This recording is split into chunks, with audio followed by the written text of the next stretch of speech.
झारखंड विधानसभा के शीतकालीन सत्र के अंतिम दिन मुख्यमंत्री हेमंत सोरेन ने सदन में विपक्ष खासकर बीजेपी पर तीखा हमला बोला।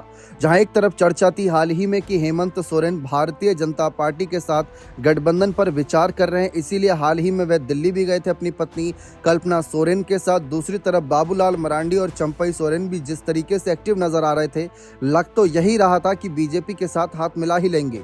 लेकिन इस बीच शीतकालीन सत्र के दौरान जिस तरीके से हेमंत हमलावर हुए बीजेपी पर, उनकी कार्यप्रणाली पर, केंद्र सरकार पर, उससे साफ दिख रहा है कि दूर दूर तक ऐसा नजर नहीं आ रहा।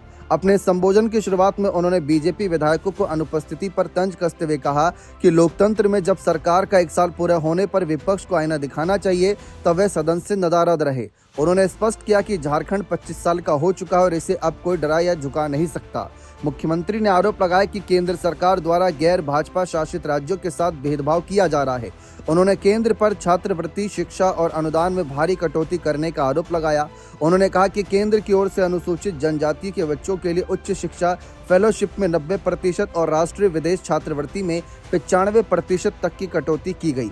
अल्पसंख्यक समुदाय की छात्रवृत्ति में भी 40 से 63% तक की कटौती हुई है। सीएम ने कहा कि उनकी सरकार छात्रों के हित में गुरुजी क्रेडिट कार्ड के माध्यम से 15 लाख रुपए तक का ऋण दे रही है, सावित्रीबाई फुले योजना चला रही है और प्रतियोगी परीक्षाओं के लिए मुफ्त कोचिंग तथा शिक्षकों के प्रशिक्षण की व्यवस्था कर रही है। हेमंत सोरेन ने केंद्र सरकार की नीतियों और देश की वर्तमान स्थिति को लेकर तीखे सवाल उठाए। सीएम ने आरोप लगाया कि हर बड़ी घटना को जानबूझकर डाइवर्ट कर दिया जाता है।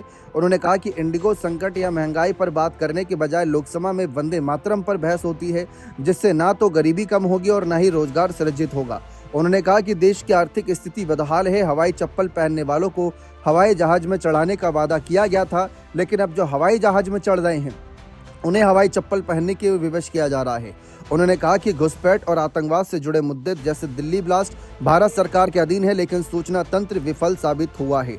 सीएम ने आरोप लगाया कि देश की सुरक्षा बल आदिवासी इलाकों में इसलिए है ताकि जंगलों को उजाड़ा जा सके और उन्हें व्यापारी मित्रों को सौंपा जा सके, जिससे स्थानीय लोगों में आक्रोश है। उन्होंने हाल ही में सामने आई जानकारी के आधार पर कोविड वैक्सीन की सुरक्षा पर भी गंभीर सवाल उठाए और इसे अनुसंधान का विषय बताया। कहा कि ये जांच होनी चाहिए कि वैक्सीन सही थी या नहीं, क्योंकि लोग अपंग हो रहे हैं, हार्ट अटैक और कैंसर के शिकार हो रहे हैं। तो इस तरीके से हेमंत ने बीजेपी पर जमकर हमला बोला। अब इन बयानों को सुनने के बाद तो ऐसा बिल्कुल नहीं लग रहा कि वे बीजेपी से गठबंधन पर विचार कर रहे हैं। बने रहें चैनल के साथ। बहुत बहुत शुक्रिया।